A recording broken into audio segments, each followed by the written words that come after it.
Hi, my name's Billy, I read books, and I've read The Wolf by Leo Carew. This is a fantasy book, it's about 450 pages long, and I've given it 3 stars. Let me tell you why.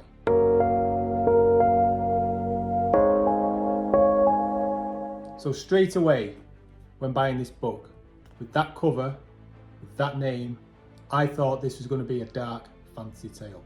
When you read the back, now I don't read the plot summary generally, but some of the write-ups, full of dark conspiracies, larger-than-life characters and tense battles. Sounds like it should be a darker fantasy book.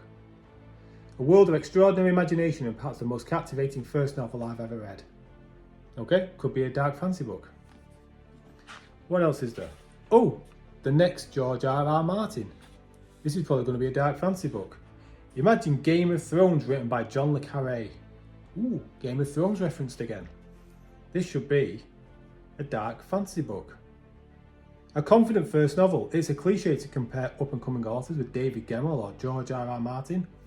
So let's instead imagine this shouldering in between James Abbott's The Never King, never heard of that, sorry, and Joe Abercrombie's Half a King series.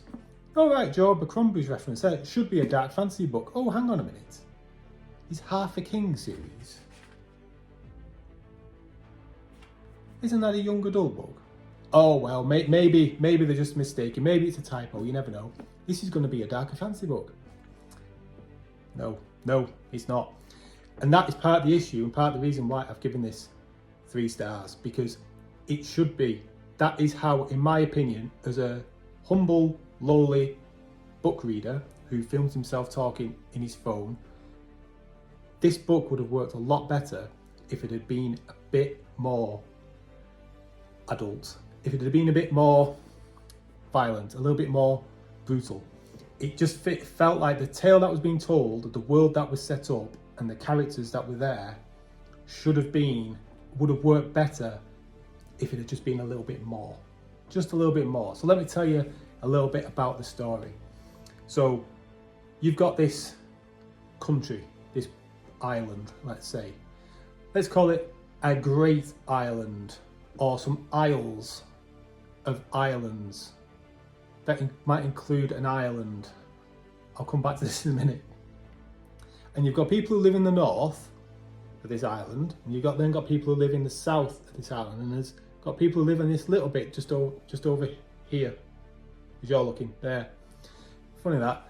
And there's these different factions, but they're all humans in the north and the south. The south people look like us. Okay, the north people are kind of described like Klingons, as far as I can make out. They've got this like bone armor over here, and the land there is all, it can't be farmed. It's hostile to humans such as us. And there's this big castle or thing made out of the land, out of stone, that they all inhabit and live in. And they're about 7 foot tall, and they're great warriors. And their way of living and their upbringing and their culture is completely different. They don't have writing. They're warlike people compared to people like us who live in the south.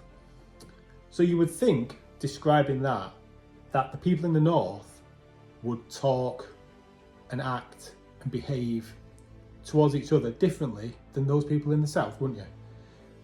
Well, they don't. They talk exactly the same. Even call each other sometimes like, come on lad, things like that. And you're thinking, hang on a minute, the way these people are being described and the differences between them in terms of appearance and height, cultures and traditions, shouldn't they talk differently as well?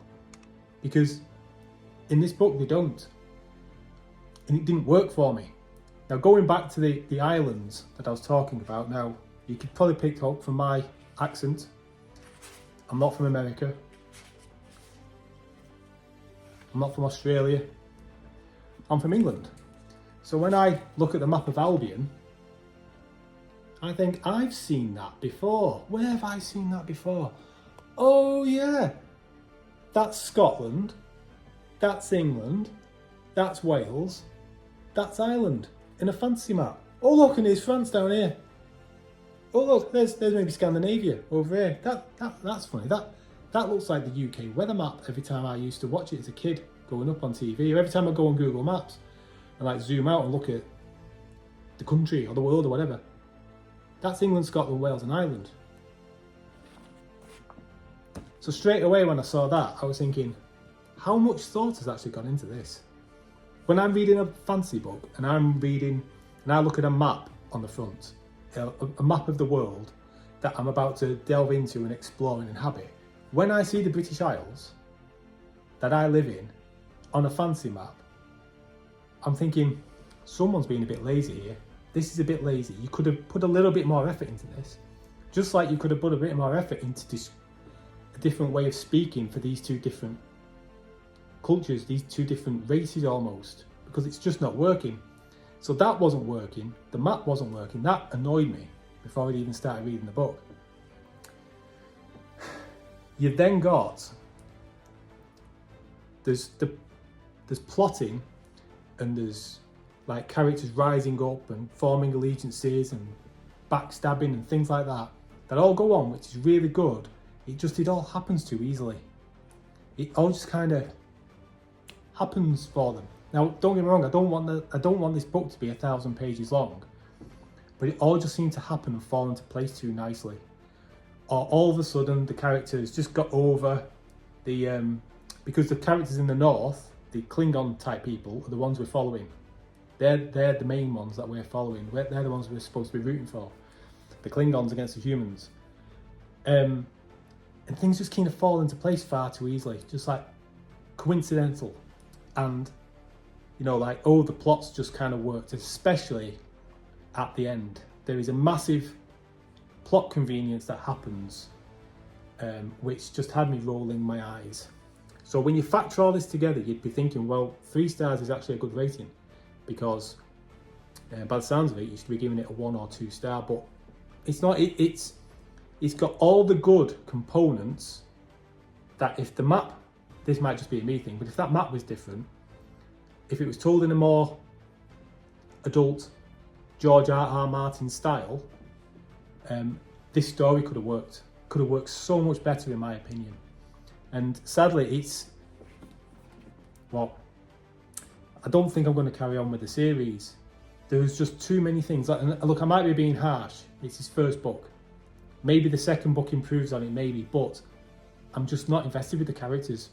Characters, here we go. Something that pulls me out of stories straight away is when the naming convention doesn't work. So basically fantasy stories, even science fiction stories to some degree, is, the technical phrase I use is made up bollocks, because that's what it is.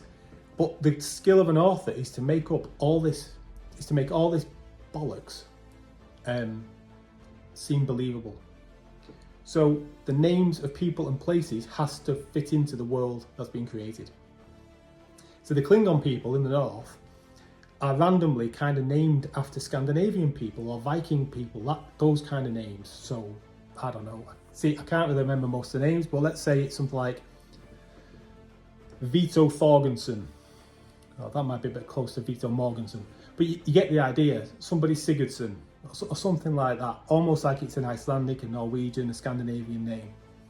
Which would make sense, bearing in mind this is clearly based upon the Viking invasion. You know, or whatever. But when your main character you're following is called Roper,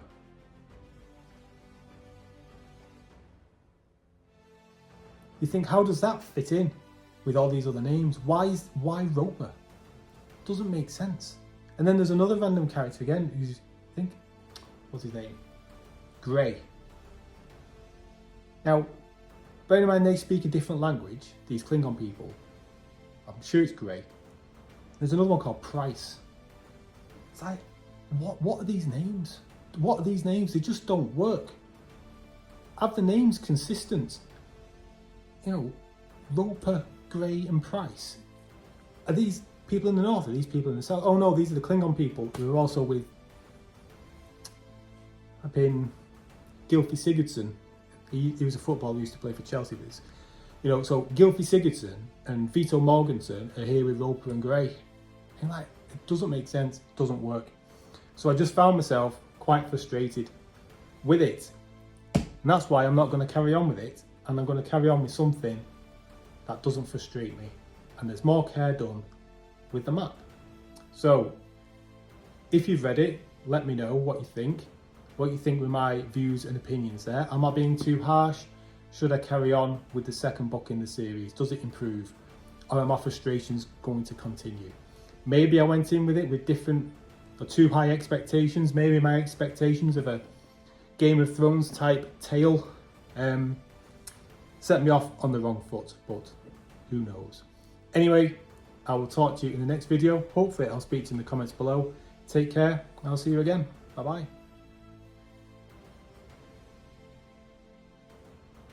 Hi, my name's Billy. I read books.